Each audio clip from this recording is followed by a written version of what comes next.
আসসালামু আলাইকুম। সুখবর, এটা হচ্ছে আমার কোম্পানির মোবাইল। আজকে কোম্পানির কাছ থেকে একটা ডিমান্ড লেটার পেলাম বাংলাদেশের ভিসার জন্য। আবারও দেখাই, কোম্পানির কাছ থেকে একটা ডিমান্ড লেটার পেলাম বাংলাদেশের ভিসার জন্য। অনেকেই দেখা গেছে সৌদি আরবের যে ফুড ডেলিভারি বাইকের কাজে আসতে চান না, কারণ অনেকেই বলেন বাইক দিয়ে ফুড ডেলিভারি কাজ করতে রিস্ক হয়। তো তাদের জন্য সুখবর, আমি অলরেডি কোম্পানির কাছ থেকে 5টা ভিসা পেয়ে গেছি গাড়িতে ফুড ডেলিভারি কাজ করার জন্য। যদি কেউ আসতে চান এখনই আমার হোয়াটসঅ্যাপ নাম্বারে যোগাযোগ করুন। বাংলাদেশের যে কোনো জায়গা থেকে অ্যাপ্লাই করতে পারবেন।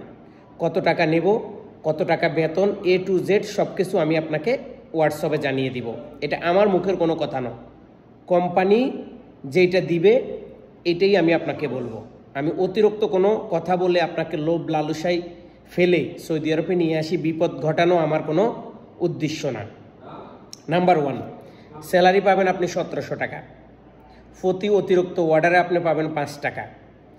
মোবাইল কোম্পানি দিবে, ইন্টারনেট কোম্পানি দিবে, গাড়ি কোম্পানি দিবে, তেল কোম্পানি দিবে, রুম কোম্পানি দিবে, খাবারটা শুধু আপনার নিজের। যদি কেউ আসতে চান অতি দ্রুত ভিসা শেষ হওয়ার আগেই আমার সাথে যোগাযোগ করুন। আলহামদুলিল্লাহ, এই সুখবরটি দেওয়ার জন্য আমি এতদিন অপেক্ষা করেছি। আজকে সেই সুখবরটি আমার হাতে অলরেডি চলে আসছে। ইনশাআল্লাহ আগামীকাল থেকে আমার নতুন যাত্রা শুরু। আপনিও চাইলে সৌদি আরবের ফুড ডেলিভারি কাজ গাড়ি দিয়ে করবেন, গাড়ি চালিয়ে আপনি ফুড ডেলিভারি কাজ করবেন। ভিসা অ্যাভেলেবেল, এখনই আমি পাঠিয়ে দিব বাংলাদেশে। যদি আপনি মনে করেন যে হ্যাঁ আপনার পরিচিত একটা ট্রাভেল এজেন্সি আছে, আপনি ভিসা নিয়ে ওখানে ওকালা করতে চান, কোনো অসুবিধা নেই, আমি সেই সুযোগটা আপনাকে দিচ্ছি। কিন্তু ভিসা ওকালা দেওয়ার আগে আপনাকে আমার সাথে চুক্তিবদ্ধ হইতে হবে। ধন্যবাদ।